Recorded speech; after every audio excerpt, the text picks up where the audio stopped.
Welcome back to World Crisis Radio for our second hour here. Let's just go back now to the psychoanalysis of Obama. This has obvious limits. Kathleen Parker, kind of a liberal Republican columnist here in the Washington Post, she's going to have a program on CNN with Eliot Spitzer, a much more interesting figure for having fought Wall Street in reality. This is going to be called Parker Spitzer on CNN. Anyway, to prepare for the program, they've interviewed two psychiatrists to explain why Obama can't seem to connect with the American people. And they say, he likes relating to people on positives like hope and change, but he can't relate to anger. He always steers clear of the negatives. This probably has far more to do with the adaptations he made while navigating a disrupted childhood than with any anti-colonial sentiments he might have absorbed while wondering where his father was. Well, the problem with this, of course, is the family is shot through with Foundation agents, and I guess you can say CIA agents. I think the Foundation way is maybe a little bit, it's clearer to see how it works, right? Remember, Stanley Ann Dunham, his mother, worked for the Ford Foundation. She brought this micro loan, flim-flam, into Indonesia, Pakistan, various places. His grandmother, Toot, was an official at a bank used by the CIA to conduit all sorts of money, and her husband, the guy who had been in the military, right, he had been also connected to OSS and CIA or things of this sort. Interesting stuff about this in my book, Obama, the Unauthorized Biography. And, of course, Obama himself went to work for Business International, a classic, unmistakable CIA front that anybody should be able to see. And also then the fact that he was probably recruited by Zbigniew Brzezinski at Columbia University in 1981 as part of a program with Samuel Huntington Brzezinski at the Trilateral Commission after the Carter experiment. All of that, I think, explains why he can't do it. Now, let's look at the ideological situation, right? Limbaugh this week is angry because some of these characters like Rove don't love the reactionary O'Donnell enough. Limbaugh says the Beltway and Georgetown Republicans are all ruling class types. And it's interesting that he takes over this term. Now, I talk about this myself. I actually think he got it from me. But here's the fundamental difference. The ruling class means Wall Street. Limbaugh uses cultural populism to pretend that he's somehow not from Wall Street. But remember, Limbaugh was created by William F. Buckley, the most extreme snob, patrician, upscale, urban, Wall Street, social register kind of rich character. Limbaugh is a creation of these people. So you see what it is.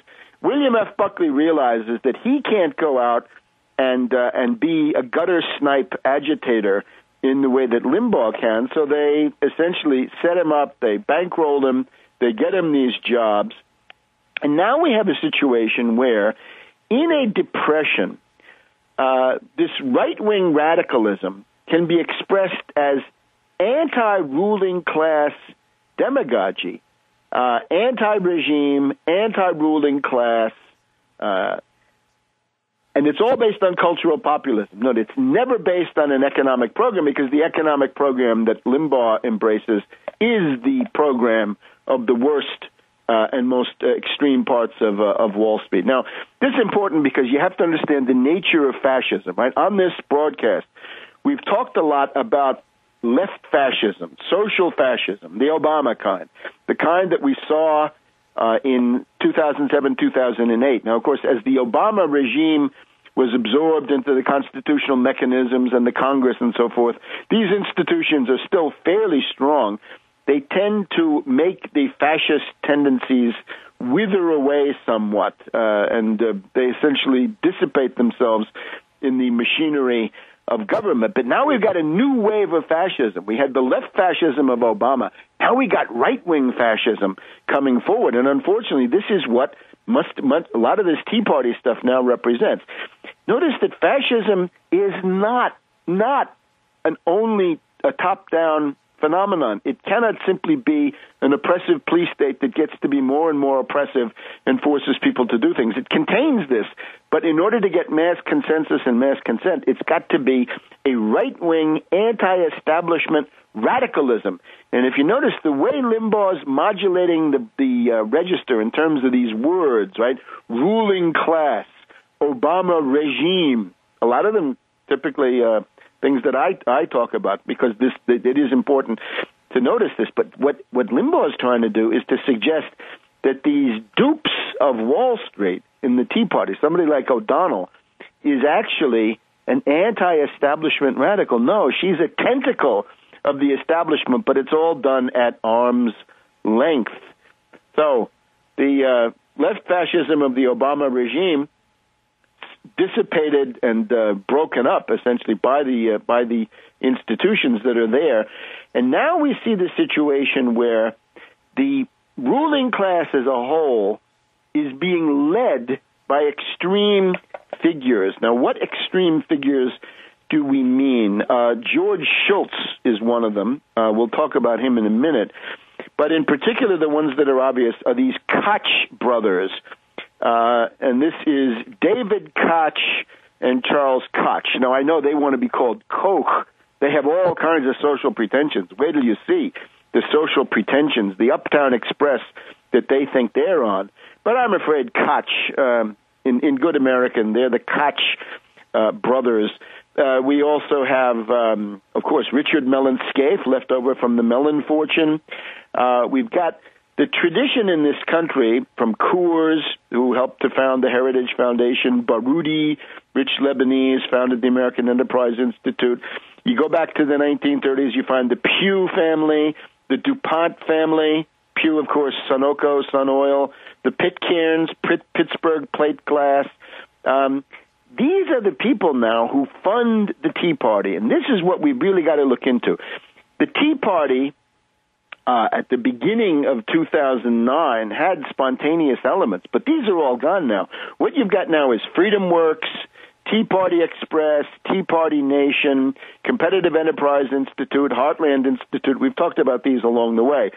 These are modern versions of the American Liberty League and the Sentinels of the Republic and the Silver Shirts, which were proto-fascist organizations organized in the 1930s by these guys like Pugh, DuPont, the Pitcairns in particular, similar to what was going on in Germany, where the names were different. Flick, Thyssen, Ops, Krupp financed a movement of gutter snipes that then took power.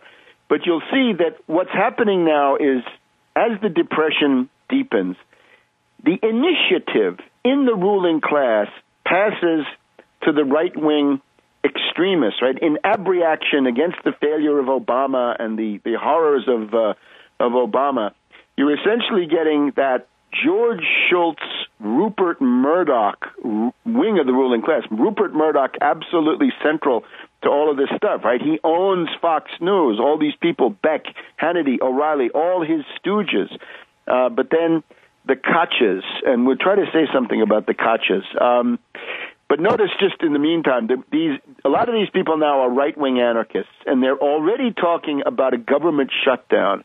Peter Schiff, when he ran for Senate, ill-advised admission that he made on a YouTube video, he wants to have the U.S. government default.